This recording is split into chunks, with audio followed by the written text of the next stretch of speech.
Good morning. ഇപ്പോൾ രാവിലെ 5 മണി കഴിഞ്ഞിട്ടേ ഉള്ളൂ. പുറത്തൊക്കെ നല്ല ഇരുട്ടാണ്. അപ്പം നമ്മൾ കിച്ചണിലേക്ക് വന്നിരിക്കുകയാണ്. രാവിലെ ചോറ് വെക്കണം. പിന്നെ കുറച്ച് ചെറുപയർ വെള്ളത്തിലിട്ടിട്ടുണ്ടായിരുന്നു, അതൊന്ന് വേവിച്ചെടുക്കണം. ഇന്ന് പുട്ടാണ് രാവിലെ കാപ്പിക്ക്. പുറത്തുനിന്ന് നല്ല തണുപ്പ് അരിച്ചു കയറുന്നുണ്ട്.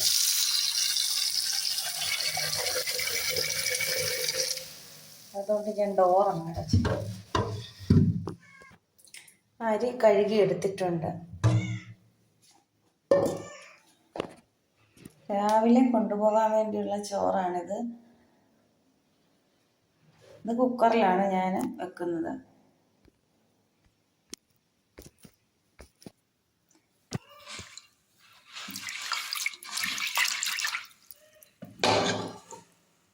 പയർ കൂടി ഇനി കഴുകിയെടുക്കണം.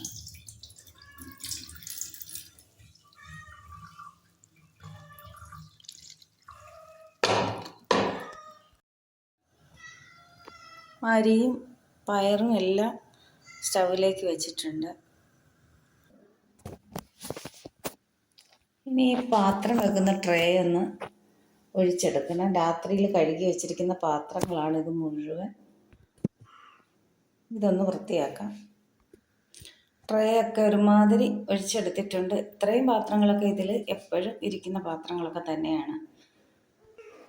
രാവിലെ എഴുന്നേറ്റ് വന്നാലുള്ള പ്രധാന പണിയാണ് ഈ ട്രേ ഒഴിച്ചെടുക്കുക എന്നുള്ളത്. രാത്രി കഴുകി വെക്കുമ്പോൾ തുടച്ചെടുക്കാനുള്ള മടി കൊണ്ട് ഇതെടുക്കാറില്ല, എടുത്ത് വെക്കാറില്ല. ഇങ്ങനെ വെള്ളമൊക്കെ പോയി ഇങ്ങനെ ഉണങ്ങിയിരിക്കും പാത്രങ്ങൾ. അപ്പോൾ രാവിലെ എടുത്ത് വെക്കാൻ എളുപ്പമുണ്ട്. അങ്ങനെയാണ് ഇതിൽ വെച്ചിട്ട് പോകുന്നത്.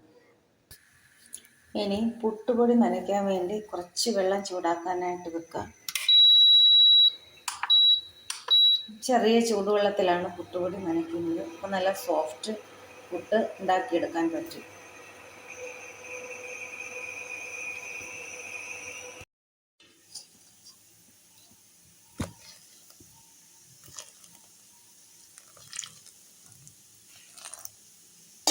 പുട്ടുപൊടി നനയ്ക്കാൻ വേണ്ടിയിട്ട് ചൂടുവെള്ളം ഒഴിച്ചു കൊടുത്തിട്ടുണ്ട്.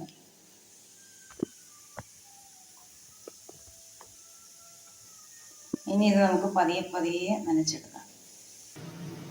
ഇനി ഈ നനച്ചെടുത്ത മാവ് നമുക്ക് മിക്സിയുടെ ജാറിലിട്ട് ഒന്ന് പൊടിച്ചെടുക്കാം. മാവ് മിക്സിയുടെ ജാറിലിട്ട് ഒന്ന് പൊടിച്ചെടുത്തിട്ടുണ്ട്. ഇങ്ങനെ ചെയ്യുമ്പോൾ എന്താണെന്ന് വെച്ചാൽ നല്ല സോഫ്റ്റ് പുട്ട് നമുക്ക് കിട്ടും. ഇത് നിങ്ങൾക്കെല്ലാവർക്കും അറിയുന്ന കാര്യമായിരിക്കും. എന്നാലും അങ്ങനെ ചെയ്തിട്ടില്ലാത്തവർ ഒരിക്കൽ അങ്ങനെയൊന്ന് ചെയ്ത് നോക്കണം. ഇനി നമ്മൾ ചായ ഇടാനായിട്ട് പോവുകയാണ്. ചായ ഇടാനായിട്ട് പാലും വെള്ളവും ഒക്കെ ഒരുമിച്ച് എടുത്ത് വെച്ചിട്ടുണ്ട്. ഞാൻ അങ്ങനെയാണ് ചായ ഇടാനായിട്ട് എടുക്കുന്നത്. ഇത് നമ്മുടെ പാൽപ്പാട എടുത്ത് വെച്ചിരിക്കുന്ന കേട്ടോ. തലേന്ന് തിളപ്പിച്ച് വെച്ച പാലിൽ നിന്ന് രാവിലെ ആകുമ്പോൾ ഇഷ്ടം പോലെ പാൽപ്പാട കിട്ടും. അത് നമ്മളിങ്ങനെ എടുത്ത് വെച്ചിട്ട് കുറച്ച് നാൾ കഴിയുമ്പോൾ ഇത് ഈ പാത്രം നിറഞ്ഞു കഴിയുമ്പോൾ പാൽപ്പാട ഉരുക്കിയെടുക്കും. അങ്ങനെയാണ് ഞാനിവിടെ നെയ്യ് ഉണ്ടാക്കുന്നത്. നമ്മുടെ ചോറും പയറും ഒക്കെ റെഡി ആയിരിക്കുകയാണ്. ഇനി നമ്മൾ പുട്ടുണ്ടാക്കാനായിട്ട് തുടങ്ങുകയാണ്. പയർ നന്നായിട്ട് വെന്ത് കിട്ടിയിട്ടുണ്ട്. ഇതിലേക്ക് നമ്മൾ കുറച്ച് തേങ്ങ ചുട്ട് കൊടുക്കും.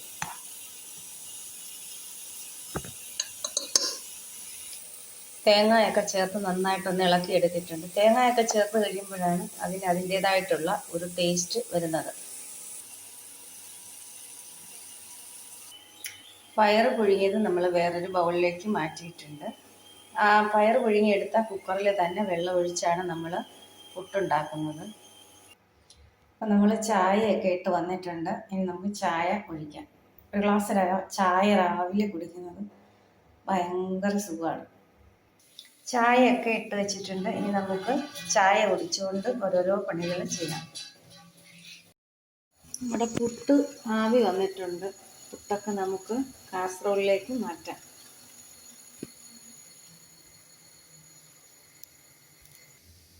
നല്ല ആവി പറക്കുന്ന പുട്ട് ഇവിടെ റെഡി ആയിട്ടുണ്ട്. ചോറൊക്കെ വാർത്തിട്ടിട്ടുണ്ട്. അപ്പം നമ്മുടെ പുട്ടൊക്കെ ഇവിടെ റെഡി ആയിട്ടുണ്ട്.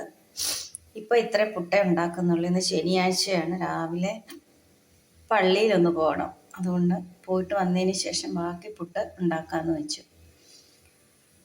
അപ്പോൾ ഇന്നത്തെ ഈ ചെറിയ വ്ളോഗ് ഇവിടെ അവസാനിക്കുന്നു. ഇതുവരെ സപ്പോർട്ട് ചെയ്ത എല്ലാവർക്കും ഒരുപാട് നന്ദി. ഇനിയും നിങ്ങളുടെ എല്ലാവരുടെയും സപ്പോർട്ട് പ്രതീക്ഷിക്കുന്നു. അപ്പോൾ അടുത്ത നല്ല ഒരു വീഡിയോയുമായി കാണുന്നത് വരെ താങ്ക് യു.